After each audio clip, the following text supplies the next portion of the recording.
Kasi po, General, maski po sa ating mga batas, tutukuyin ko na po, Republic Act 12064.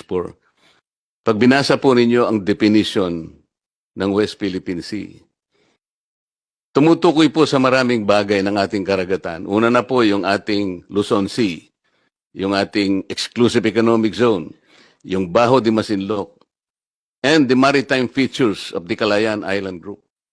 Kaya kailangan po nating matukoy talaga. Yun lamang po. Meron tayong definition sa batas. Meron tayong kautusan ay binigay sa NAMRIA at sa Department of Foreign Affairs. I-drawing na yung mapa upang makilala na kung nasaan talaga ang West Philippine Sea. Tingnan po ninyo, General. 1953, kung inyo pong susuriin ang mapa ng daigdig, lalo na ang karagatan. Yung ating Eastern Seaboard, nandun po yung Philippine Sea.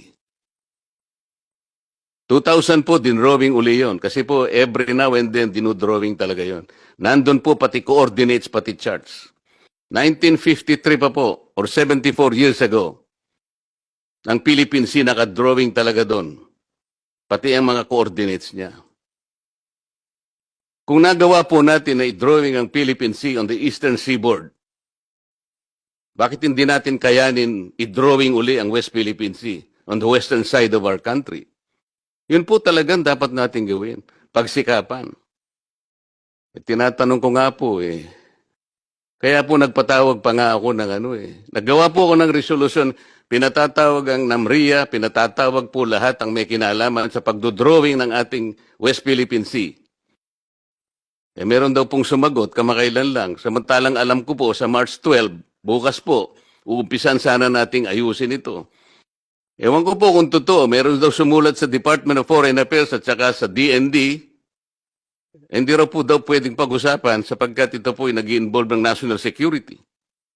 Mr. Chair, si Commodore Tariela, si retired Justice Antonio Carpio, si Batong Bakal na profesor sa UP, satsat ng satsat sa ating media.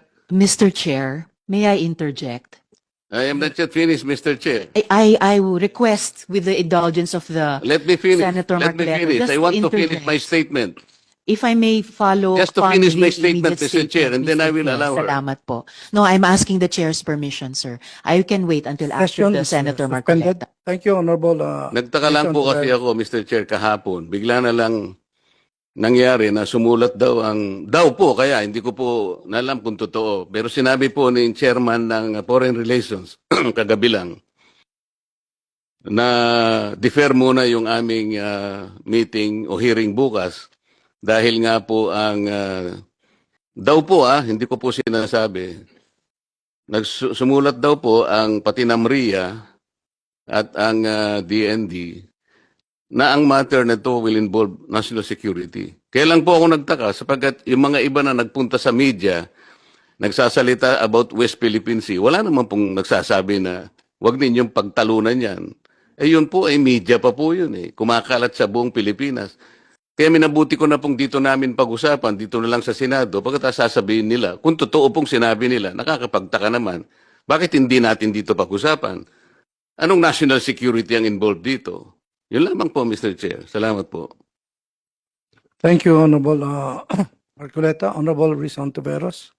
Salamat, Mr. Chair. Ang akin lang po sanang interjection kanina na nag-submit ako dun sa tamang hiling naman ng colleague na magtapos sila and based on the ruling of the chair, ay wag po sana nating sasabihin na ang mga sinasabi ni na Commodore Tariela, retired Senior Associate Chief Justice Carpio at isa pang binanggit kanina ay mga satsat. Dahil mga seryosong pananalita nila iyon, kahit kadebate man sila o hindi.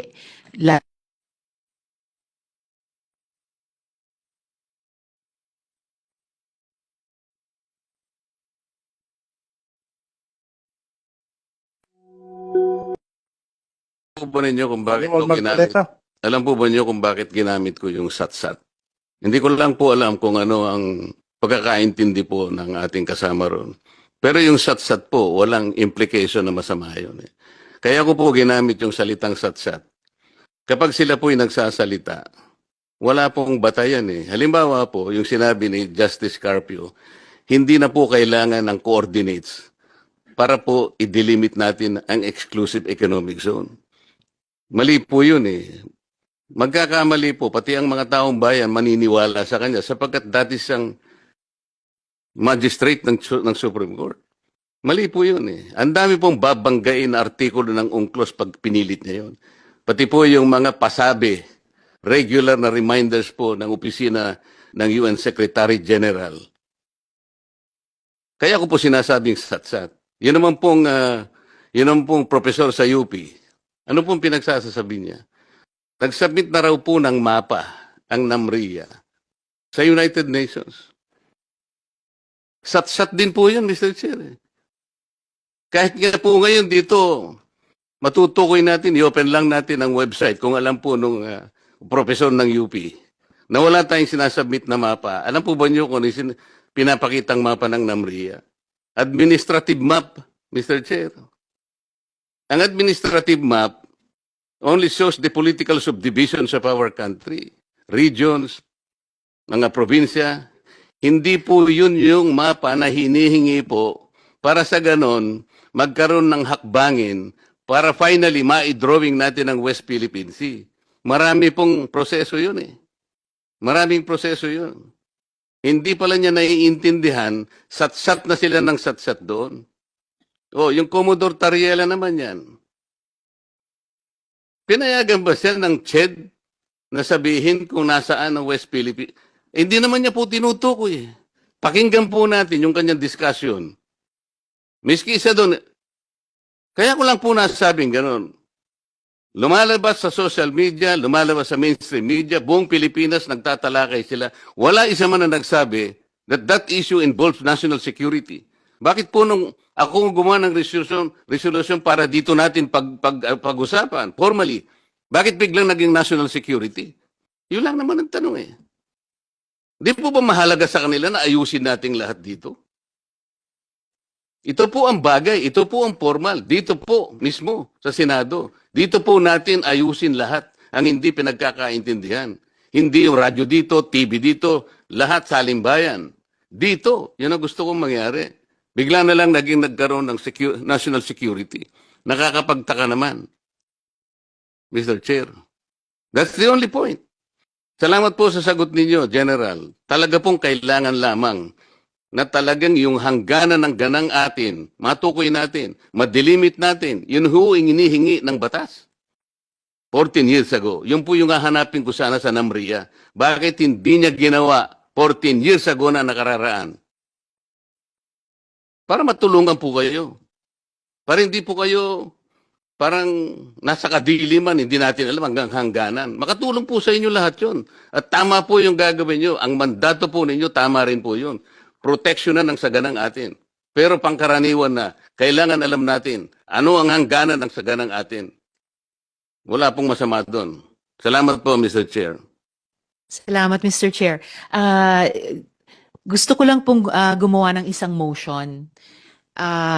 Dahil si retired Senior Associate Justice Antonio Carpio ay yun na nga po ang inabot niyang posisyon sa Korte Suprema at tinitignan po ng marami na one of the best Chief Justices we never had dahil po si Rear Admiral J. Tariela ay recently nga umabot sa ganyang rango at palagay ko hindi disconnected sa kanyang matagal na at matibay na advokasya kaugnay ng ating pambansang interes sa West Philippine Sea. At dahil pati po si Professor J. Batong Bakal ay direktor ng Law Center Institute for Maritime Affairs and Law of the Sea sa UP College of Law. Kaya't hindi po dapat isipin o sabihin na silang dalawa ni Associate Justice Carpio ay gumagawa ng statements ng walang legal na basehan.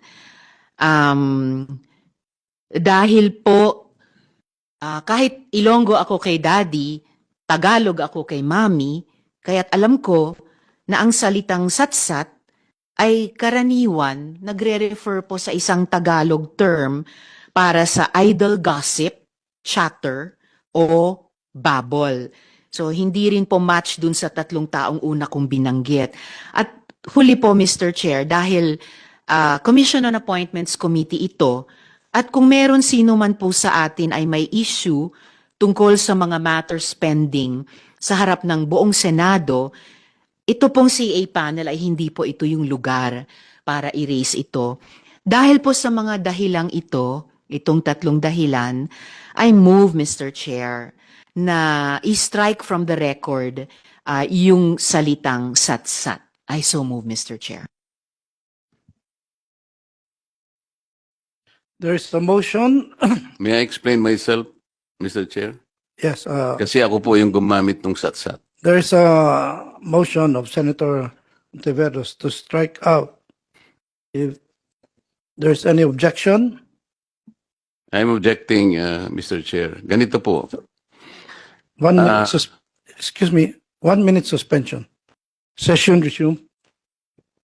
In the interest of time and in order to finally dispose of the matter pending before the committee, the chair now will divide the House. But before we divide the House, the chair will give Honorable Marcoleta 5 minutes to explain.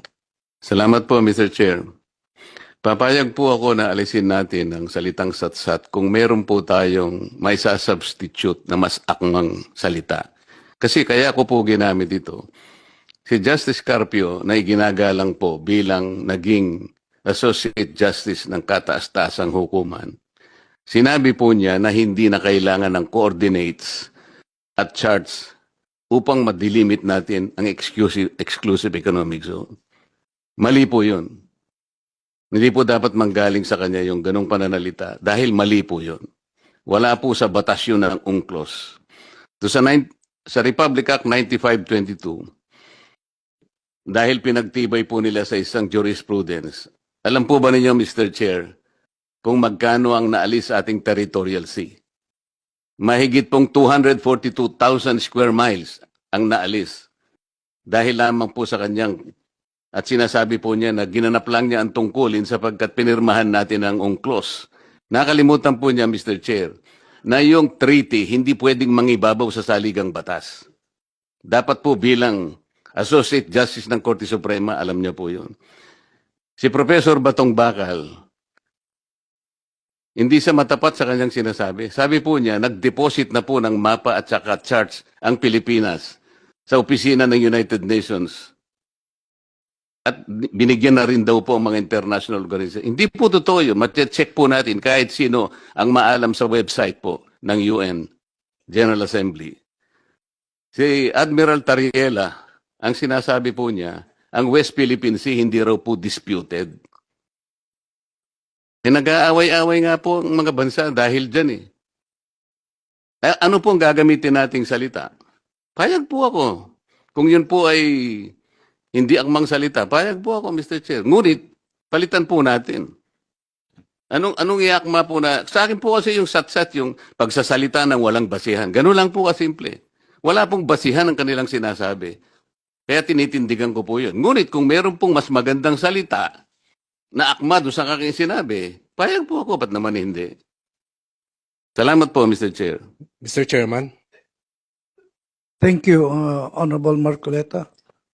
Honorable Alan T. may I suggest the word pahayag or salita or pagpapaliwanag if the Honorable Senator Marcoleta is acceptable to those proposed or suggested words. Honorable, Honorable Rizal Taveras. As the movant, Mr. Chair, tinatanggap ko po at pinasasalamatan si Rep. T sa kahit alin sa mga magalang na salitang iyon. Salamat po. Salamat, Mr. Chair. Honorable, thank you, Honorable Rizal Taveras. Honorable Marcoleta. Dahil po sa matalik ko pong kaibigan si Congressman Alan T. ay payag po ako, bakit hindi? Kung yun po ay kagagaan po ng kalooban ng bawat isa, para wag na po nating pagtalunan yung salita na yun. Ngunit yung sentido po ng aking gustong mangyari, nandyan naman po sa ating mga minutes. Salamat po, Mr. Chair. Maraming salamat po sa ating mga kasamahan dito sa Committee on Appointments. And the chair would like to... Mr. Chair, so the status of my motion is na-adopt po siya, Mr. Chair. Adopted. Salamat po, Mr. Chair. The